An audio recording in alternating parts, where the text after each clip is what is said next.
On the day she was meant to become a bride, her entire village was already preparing to reject her. She didn't cry. She didn't beg. She did something no one expected. What happened next shocked everyone.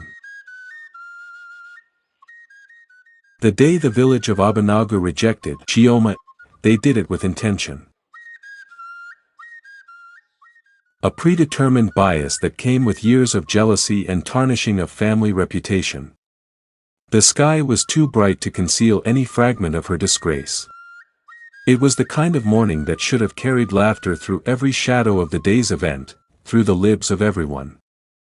Sunlight spilling over red earth, children chasing each other between mud huts, the distant rhythm of drums promising celebration. But beneath the beauty of that day, something heavy lingered. Something unseen, waiting. Chioma woke before dawn. Sleep had abandoned her long before the cock crowed. She sat upright on her raffia mat, with her fingers tracing the delicate coral beads laid carefully beside her. They glowed faintly in the dim light of the oil lamp. In her mind's eyes, she could see symbols of a future she had dreamed of for years. Today, at last, she would become a wife. And the future of her beautiful children and her loving husband together in a happy home. She closed her eyes and allowed herself one moment, just one, to imagine it. A home filled with warmth. A husband who would look at her not with doubt, but with certainty. A life where the whispers that followed her name would finally fall silent. They said misfortune followed her, but no one could prove it. She looked like royalty, but the whispers in the crowd told a different story. Chioma, her mother's voice interrupted softly from outside the room. I am awake, she replied, greeting her mother respectfully as usual. Her voice was warm and steady. Too steady that her mother was convinced that all was well and in control by her daughter. Her mother entered slowly, carrying a small calabash of oil. Her eyes lingered on her daughter longer than necessary, as though memorizing something she never wished to forget. You look beautiful, she said, though Chioma was not yet dressed. Chioma smiled faintly. I will look better when I am a bride. Her mother hesitated, as something flickered in her gaze, fear, perhaps. Or maybe it was doubt. But she said nothing.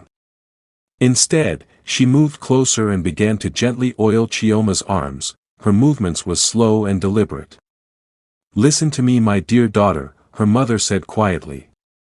No matter what happens today, nothing will happen, Chioma interrupted gently. She did not want to hear the rest. Because deep inside, there was a part of her, a quiet, stubborn part, that already knew. But hope is a powerful thing. By mid-morning, the village square had transformed in colors and beauty. Women moved in clusters, their laughter rising like music. Men gathered under the shade of the nukwa tree, sipping palm wine and discussing matters that did not concern them. Children ran freely in expectation, awaiting the commencement of the event of the day. Their joy untouched by the tensions that adults endured. The drums began as expected. It started low at first. Then louder and stronger. Some looked forward to the merriment, and some geared up for the usual marital ritual. While some just came to witness the event, however it turned out. Chioma stepped into the square.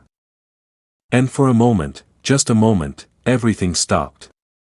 She was radiant as expected, and much more. But as she walked, the whispers began. They say her grandmother died mysteriously. I heard her father's business failed after she was born. That girl carries something dark. Chioma heard them. Every word. But she kept walking. Because today, she told herself, those voices would end. Today, she would belong to the one man she had loved all her life. Obinna stood at the center of the gathering. Tall. Handsome.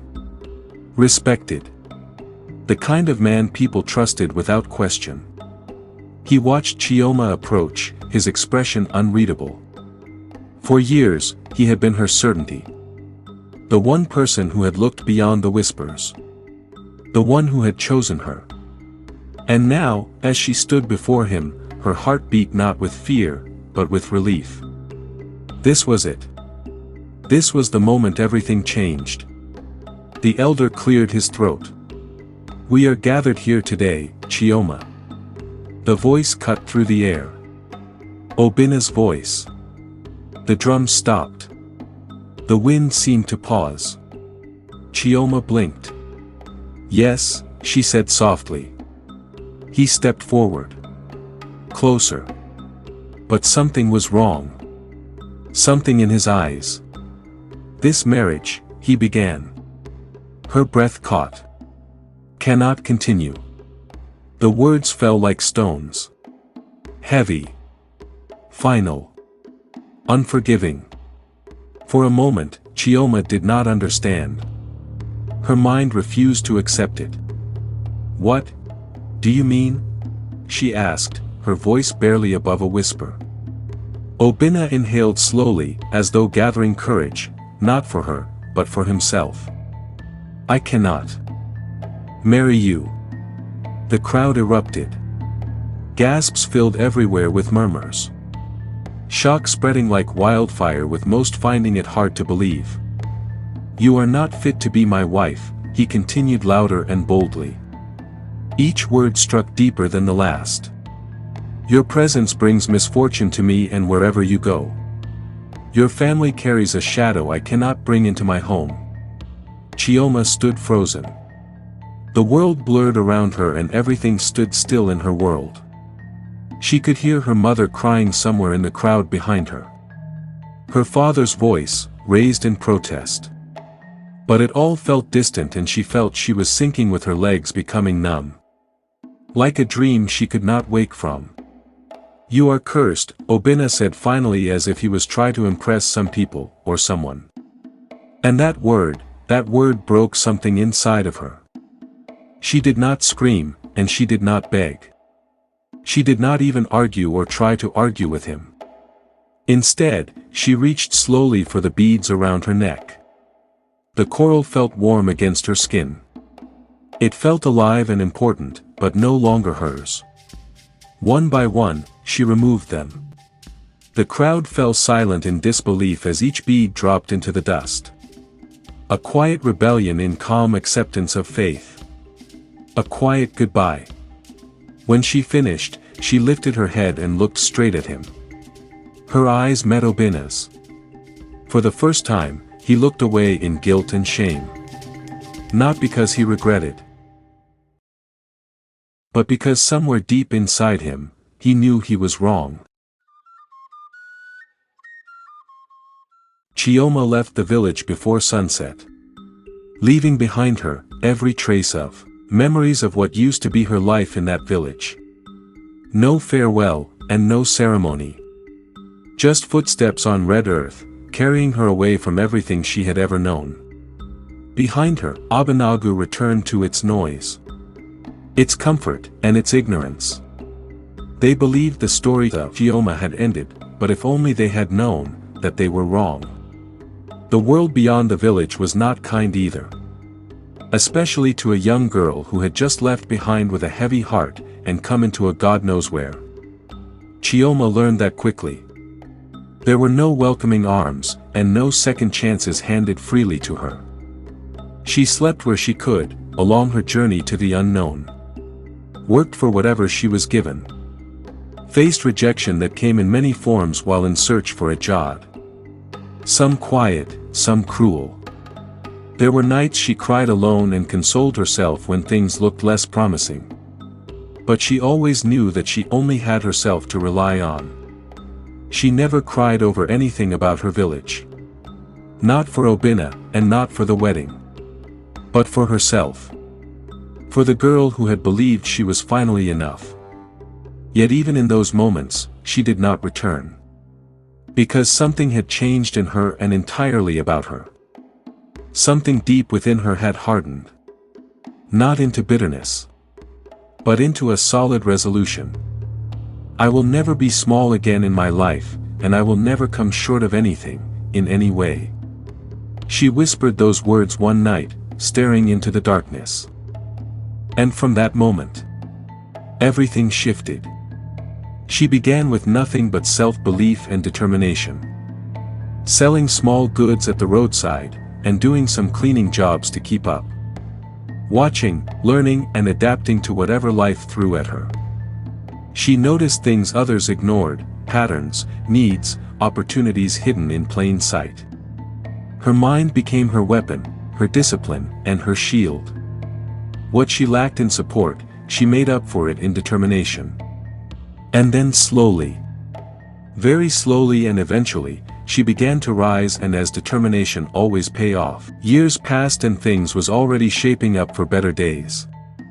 Chioma was no longer the girl who had been rejected. She was something in someone else entirely. A woman of influence and authority. A successful businesswoman of great wealth. A woman of quiet power. Controlling projects with a good command of resources. People listened when she spoke. Moved when she commanded, and respected her not out of pity, but out of recognition. Yet through it all, she never forgot the air she used to breathe, and the dust that clung to her feet, in her days, back in the village. Of course, she remembered the tall palm tree at the junction that led to her house. Back in Abanagu, her village, life had changed tremendously.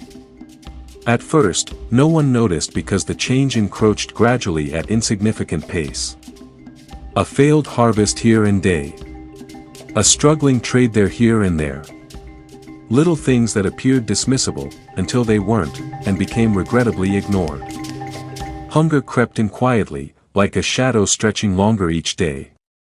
The laughter in the village faded slowly with able, young men leaving to seek greener pastures elsewhere. The joyful laughter and peaceful dwelling had been replaced by worry. And then fear.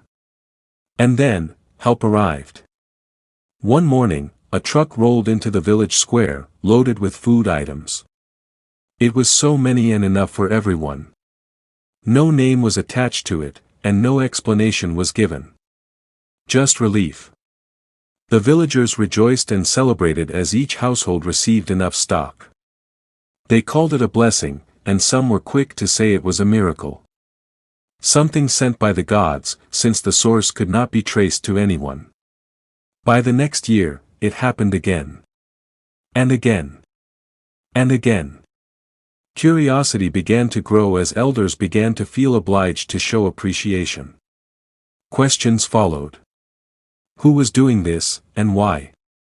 Then finally, the elders decided to investigate and find out where it was coming from. Their journey led them far beyond anything they had known or imagined. Through towns and cities. Through questions and answers. Until at last, they found her. Chioma. She stood before them with bold confidence that was quite different from the girl they had casted aside, but as a queen. Graceful, and commanding. Now she was untouchable with power and authority. The elders lowered their eyes, and for the first time in their lives, they did not know what to say. "We came, to thank you," one of them began. But Chioma said nothing, just looking and smiling respectfully. "And, to ask for forgiveness," the elder continued, but the words hung heavy in the air. "Forgiveness. After everything." Chioma looked at them carefully. Not with anger, and certainly not with hatred. But with something far more powerful. Clarity. "I forgave you long ago," she said. Her voice was calm and steady. Final, the elders exhaled with relief washing over them. But Chioma was not finished.